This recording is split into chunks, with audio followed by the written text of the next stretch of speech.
وراكي حاجه بتتحلياتي؟ بصراحة يا بابا ايوه. في واحد متقدم لي وكان عايز يجي ويكلمك. هو اسمه احمد وشغال مهندس زراعي. هيجي امتى؟ هو انا كنت بقول لكم عشان اخد منكم انتوا الميعاد. يجي امتى يا عادل؟ يوم الجمعه الجايه. ينفع؟ ينفع جدا. ازيك يا ورده؟ انا بخير الحمد لله، والله تمام. على فكره انت وحشتني قوي قوي قوي قوي. طيب مع السلامه يا حبيبتي، نتقابل في الكافيه ان شاء الله. سمعنا انك هتتخطبي. وانت عرفتي منين بقى يا خلبوصه؟ فليخفى القمر، باباكي قال لنا على كل حاجه. ربنا يتممك بخير يا رب. انت طيبه وبنت حلال وتستاهلي كل خير، والباشمهندس احمد راجل محترم. هستناكوا يوم الجمعه الجاي، اوعوا ما تجوش. طبعا احنا هنلبت لك، هو احنا هنسيبك ابدا؟ ايوه يا ورده، تعالي لي حالا يا حبيبتي، انا مستنيك على الكافيه، بس ما تتاخريش. ده حدقه قدامك يا سيد المعلمين. الرجاله عملوا ايه في البضاعه يا بيوزعوها يا معلم. وحشتني قوي، وحشتني قوي قوي قوي قوي قوي قوي قوي. انت وحشتني اكتر. وانت كمان. انا جايب لك كليه. طب ما توريهولي. بس نروح عند السايغ الاول. ماشي. ايه بابا عمل ايه؟ كويس. يعني هاجي اقابلكم الجمعه الجايه؟ اكيد. بجد؟ ايوه. طب يلا بينا بقى. يلا عشان المفاجاه ما تبص. يلا يلا. احمد احمد احمد اصحى. احمد الحمد لله على السلامه يا رجاله. يسلمك يا معلم. اللهم صل على النبي. عايزين الحلاوه بتاعتنا بقى يا معلم، والبضاعه يا معلم زي ما اتفقنا يا معلم. كمان. انا مش عارف اقول لكم ايه اللي انتوا عملتوه النهارده، ده انجاز. وبعدين ما تنسوش فرح الولا حدقه على البيت نوسه الخميس الجاي. خليك لينا يا معلم، وحلاوتنا يا معلم. ما تقلقش في الحفظ والصون. لا حول ولا قوه الا بالله. ده مات يا بنتي. لا مستحيل، ما ماتش. احمد اصحى. احمد يلا عشان نروح نجيب الكوليه. احمد. ايوه يا علاء. امر يا فندم. تعالى لي على مكتبي حالا انت والامين مختار. حاضر. الو واد يا سيد، تعالى البيت بسرعه، بس ما تتاخرش. لو اتاخرت مش هتعرف ايه اللي هيجرالك. اتفضل. امر يا فندم خير. تمام يا فندم، امر معلش. في واحد يا سيدي اسمه المعلم قورة والصبي بتاعه اسمه حدقه، ومعاهم واحد كده اسمه سيد لعبك. دول بيتاجروا في اي حاجه، بيدمروا شباب البلد وبنات البلد. كوكايين، هيروين، ماكس، اي حاجه وكل حاجه. تحت امرك يا فندم، احنا فدا الوطن والمجتمع يا فندم. تراقبوا لي تحركات العصابه دي لحظه بلحظه. عايز تقرير عندي في اقل من 12 ساعه. اتفضلوا دلوقتي. تحت امرك يا فندم. معالي الوزير. ايوه يا محسن، عملت ايه مع العيال بتوع العصابه اياها؟ تمام يا فندم تمام. انا ما عنديش فصال. لا حضرتك ما تقلقش خالص، كل شيء تحت السيطره يا فندم. رجالتنا قايمين بالواجب. بص يا محسن، قدامك 24 ساعه وتديني تمام تكون قبضت على العيال دي. الموضوع مش هزار، وخد بالك الترقيات نازله قريب. تمام معاليك. تمام تمام. اتفضل حضرتك اتفضل. سلام. حضرتك والد ورده؟ ورده مالها؟ حضرتك مين؟ انا الدكتور شوكت، دكتور قلب. طب اتفضل اتفضل. مالك يا ورده؟ مالك؟ ادخلي يا حبيبتي، ادخلي ادخلي ادخلي. تعالي يا ورده، اقعدي يا حبيبتي. مالها ورده؟ اقعدي. خطيبها كان معاها في الكافيه ومات، وانا عرفت عنوانها من البطاقه بتاعها. فجأة كده؟ ايوه الف سلامه عليك. طب اتفضل يا دكتور. شكرا. اتفضل. شكرا. اتفضل يا دكتور. ورده ورده، فوق يا حبيبتي، فوق يا حبيبتي. مالك؟ احمد فين؟ احمد فين؟ المهم انتي الله يرحمه. لا لا ما ماتش. معلش يا حبيبتي، معلش معلش. اتفضل. تعال معاك يا فندم، دي التقارير اللي احنا وصلنا لها يا فندم. تمام يا امين مختار. اتفضل حضرتك دلوقتي. تمام يا فندم.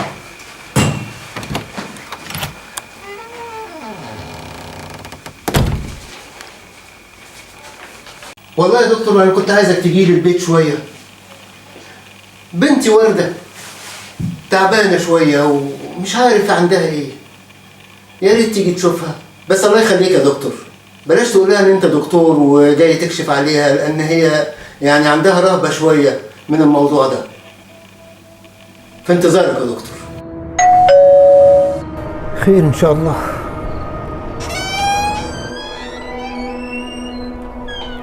اهلا يا دكتور. اهلا عادل بيه. اتفضل يا باشا. جيت حسب الميعاد اهو. اتفضل اتفضل.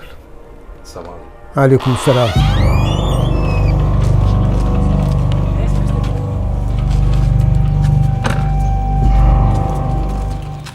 هو انا اعرف حضرتك قبل كده؟ لا احنا ما شفناش بعض قبل كده. انت كنت فين يا احمد؟ سبتني لوحدي ورحت فين؟ انا جنبك وحواليك يا ورد. ازاي؟ انت مش جاتلك ازمه قلبيه ومت قدامي في الكافيه؟ خد البونبونيه دي. بونبونايه ايه؟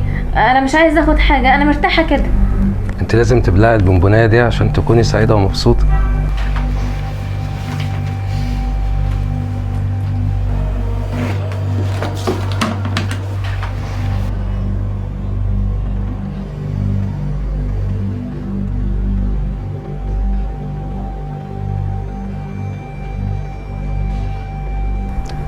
لا حول ولا قوة إلا بالله. عندها انفصام في الشخصية واضحة. يا عادل بيه. خير يا دكتور. اتفضل يا عادل بيه. خير يا دكتور. للأسف يا جماعة بنتكم عندها انفصام في الشخصية. انفصام في الشخصية؟ لأنها كانت بتحب حد اسمه أحمد ومات قدام عينيها، فهو ده السبب في كده. لا حول ولا قوة إلا بالله. إن شاء الله يكون خير، وأنا كتبت لها العلاج ده، ولو في أي حاجة اتصلوا عليا. بإذن الله الشفاء على إيدك يا دكتور. لسه صغيرة على الكلام ده يا دكتور، والله لسه صغيرة. ربنا يشفيها إن شاء الله. ربنا معاك يا بنتي.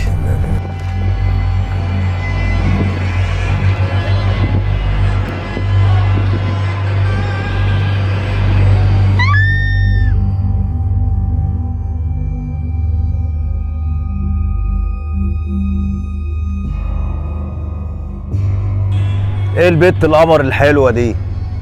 طب اعمل فيها ايه دي دلوقتي؟ انا اتصل بسيد العرج، هو اللي اكيد هيجيب لي الحل. الو. ايوه يا عرج، انا عايزك تجي لي حالا دلوقتي، 3 دقايق تكون عندي.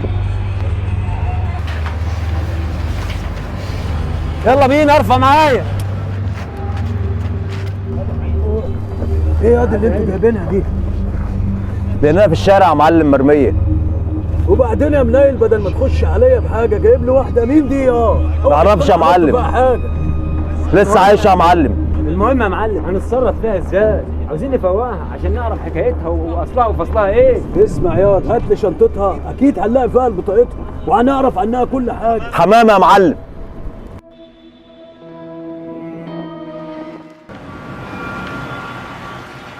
احمد. وردة. احمد انت عايش؟ ما متش. انا كنت متاكده انك ما متش. اعوذ بالله من الشيطان الرجيم، اعوذ بالله من الشيطان الرجيم. ازيك يا قورة؟ عامل ايه؟ الله الله، صباح الفل يا ست هانم. ما تعرفناش لا مؤاخذه. عايزاك في مصلحه. مصلحه؟ وانا بموت في المصالح، وبالذات لما تكون جايه من حاجه حلوه زي حضرتك. عايزاك تقتل لي 3 بنات. قتل؟ احنا يا ست هانم اخرنا السجارتين، احنا بتوع مخدرات، انما القتل ده يا ست هانم مش سكتنا، ولو عملته هيكلفك كتير قوي. اللي انت عايزه. اللي انا عايزه 3 مليون جنيه، واعتبر الموضوع ده خالص تماما. مفيش مشكلة يا فندم، اعتبر يوم موجودين عندك في البيت من دلوقتي. قورة لما يقول لازم ينفذ. متقلقش. خلاص يا ست هانم، وانا اتشرفت بيكي. وانا كمان. ربنا يخليكي. يا سلام يا واد يا قورة. قول لي يا واد يا سيد، ايه اخبار المعلم قورة؟ وبعدين مين البت دي اللي كانت معاه؟ ايوه يا روان، تعالي لي، انا في الجنينه اللي ورا بيتكم، ويا ريت تجيبي انجي وشاهين كمان معاكم عشان انا عايزه اشوفكم. وحشتوني يا بنات. انت فين يا اورا؟ اورا دايما جاهز يا ست هانم، انا موجود دايما جنبك، بس انت اموريني. الفلوس اهي، بس انت ولا شفتني ولا انا اعرفك.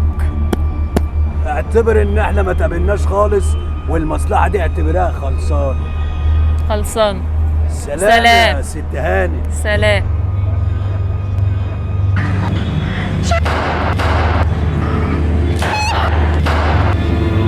بقول لك يا بص، قولي يا حبيبي.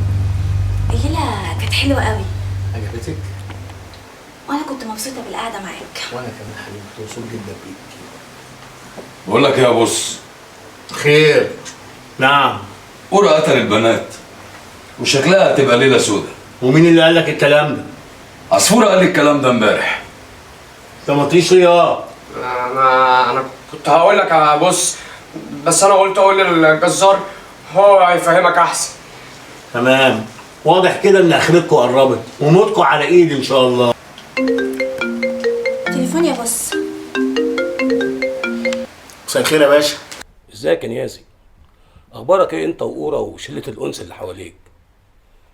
يا رب تكون شايف شغلك كويس. تمام يا باشا، احنا شايفين شغلنا كويس وما تقلقش من اي حاجه. شغل ايه اللي ماشي كويس؟ انت لو شايف شغلك صح ما كانش اورا قتل البنات. باشا طب انت عرفت قتل البنات دي منين يا باشا؟ يا باشا طب قول لي عرفت منين؟ الظاهر عليك انت كبرت وخرفت وشكلي هخلص منك قريب. اسمع يا نيازي، يومين بالكتير وتجيب لي خبر اورا، ودي اخر فرصه عشان تصلح القرف اللي انت عملته، سامع؟ كله هيتصلح يا معالي الباشا ان شاء الله.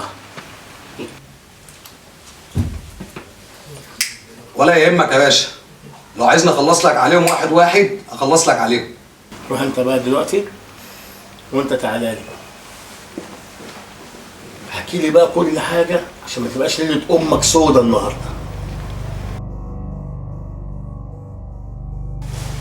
بعد اذنك يا فندم. اتفضل يا علاء. في بنت بره اسمها زينات جت تبلغ عن جريمه قتل كبيره قوي. طب دخلها بسرعه. تعالي يا زينات. ايوه يا باشا. جريمه ايه اللي جايه تبلغ عنها؟ جايه ابلغ عن جوزي اورا.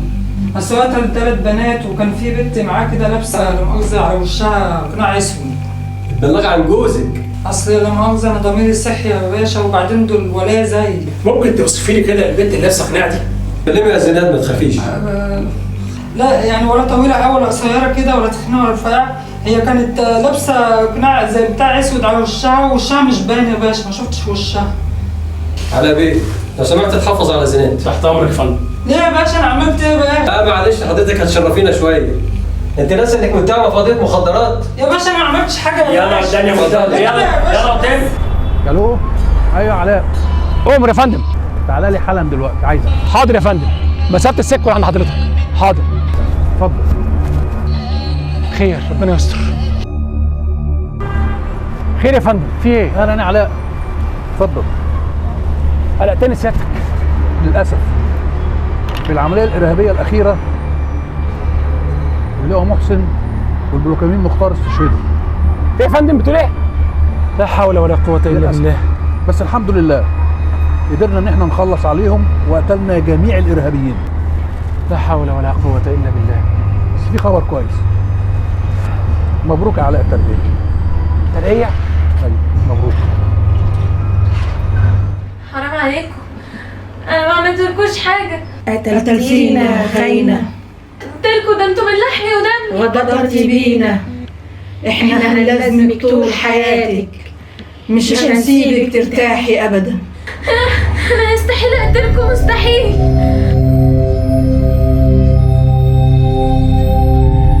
زينات اعترفت علينا. اعترفت علينا؟ ايه الكلام اللي انت بتقوله ده ولا حدقه؟ انا شام راحت حكومه يا معلم. طب ما احنا كده لازم نلحق نهرب يا حدقه، احنا في خطر. يلا بينا نلحق نهرب يا حدقه. اثبت مكانك، اقف يا ورا، اوعى تتحرك، المكان كله محاصر. يا باشا انا ما عملتش حاجه يا باشا. وقعت يا حبيبي، ما عملتش ايه؟ امال البنات اللي اتقتلوا مين اللي قتلهم؟ يا باشا احنا ما قتلناش، احنا بتوع مخدرات. ارفع ايدك فوق اهو يا باشا. مخدرات بس. زينات اعترفت عليك يا حبيبي. هات ورايا، اطلع قدامي يلا. خلاص يا باشا. هات التاني معايا، اطلع. الو. الو. ازيك يا دكتور شوكة؟ مين معايا؟ محسوبك زلطه. وعايز ايه بقى يا سي زلطه؟ ايه اخبار تجاره الاعضاء معاك؟ تجاره اعضاء ايه اللي انت بتقول عليها دي؟ انتوا ليه بتتهموا الناس الاشراف بحاجه ما بيعملوهاش؟ احنا هنهزر يا دكتور، ده انت خاربها. وبعدين الموضوع سهل وبسيط، 1,000,000 جنيه بس. ايه؟ 1,000,000 جنيه؟ ده لما تشوف حلمة ودنك كده. طب انا كده جبت اخري، وفي خلال ساعتين بس هخليك جثه هامده مرميه قدامي. ارجوك يا زلطه، انا هجيب لك الفلوس. انا عندي عيال عايز اربيها. تمام تمام، هتلاقيني تحت العماره مستنيك. طب تعالى. ايه مكانك يا زلطه؟ يا باشا فوق. ايه فاكر هتهرب مني ولا ايه يا زلطه؟ فين ماجي وفين نيازي؟ يالا ماجي ونيازي هربوا يا باشا. هربوا؟ يبقى انت هتصرف معانا يا حبيبي لحد ما نلاقيهم. هاتوا معايا. ماشي يا باشا.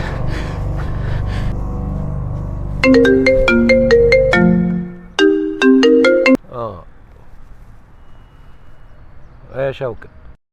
الو يا فرج باشا، مش عيب حضرتك تسلط عليا واحد من رجالتك؟ كلام ايه اللي بتقوله ده يا شوكة؟ اسمع يا فرج باشا، انا لو اتخذت مش هروح لوحدي. واظن حضرتك فاهم انا اقصد ايه؟ ما تنساش نفسك، خليك فاكر ان انا اللي عملتك وانت كنت شحات.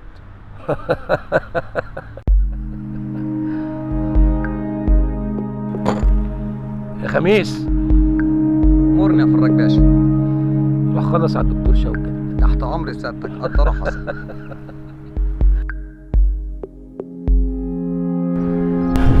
تحت ايه؟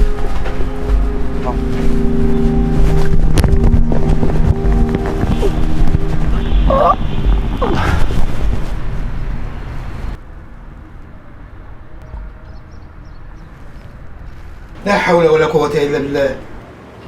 إيه الأخبار دي؟ أصحاب وردة اتقتلوا. لا حول ولا قوة إلا بالله. لا حول ولا قوة إلا بالله.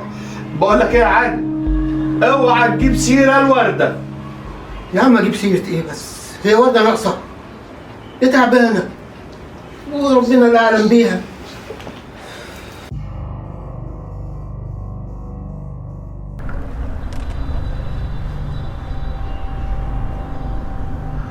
يا خميس امورني يا باشا. الواد سيد رعرج. امورني. الواد ده يعرف عنها حاجات كتير جدا، لازم تخلص عليه. انا تحت امرك يا باشا. اخيرا نخلص عليه. هو عمره انتهى لحد كده. انا تحت امر سيادتك يا باشا. بسرعه. تحت امر سيادتك يا باشا. عمو ايه يا حبيبي؟ انا طلعت مجرمه.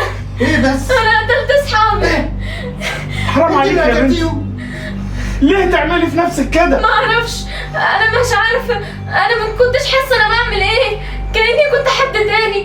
ما اعرفش انا عملت كده ازاي. طب اهدي اهدي يا حبيبتي. مش عارفه.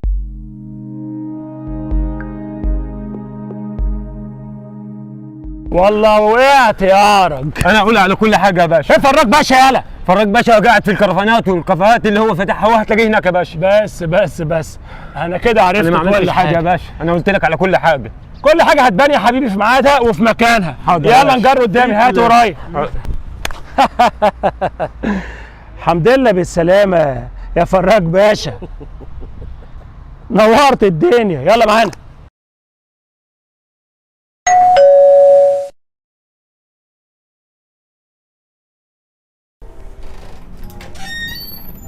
ايوه يا فندم. هو ده بيت ورده عادل؟ ايوه يا فندم. حضرتك والدها؟ ايوه. معانا امر بالنيابه بنقضي عليه. انا مش عارف ايه الموضوع يا فندم، بس اتفضل اتفضل. انت ورده؟ ايوه انا ورده. هات يا عبد العزيز. سيادة المقدم علاء الدين، كيف كانت أحداث الجريمة؟ والله يا فندم احنا الحمد لله قدرنا نقبض على العصابه دي في وقت قياسي، وده الحمد لله يا رب العالمين بفضل ربنا وبفضل توجيهات سياده الوزير. العصابه دي كانت بتشكل خطر كبير جدا جدا جدا على مجتمعنا، بس الحمد لله وبتعاوننا مع بعض وبارشادات سياده الوزير قدرنا نقبض عليهم في وقت قياسي. مش كده بس، وكمان قدرنا نقبض على الراجل الكبير بتاعهم كمان. معالي الوزير، النهارده بنصير قضيه اثارت الراي العام والشعب المصري في قضيه قتل فتاه مريضه نفسيا صاحبه القناع زي ما بنقول اعلاميا. الفتاه دي ازاي قدرتوا ان انتوا تحسبوا القضيه والجريمه دي والقبض عليها؟ تحياتنا ليكم جميعا، والحمد لله مصر دلوقتي بقى بلد الامن والامان، واي جريمه النهارده ما بتاخدش في ايدينا اكتر من 24 ساعه.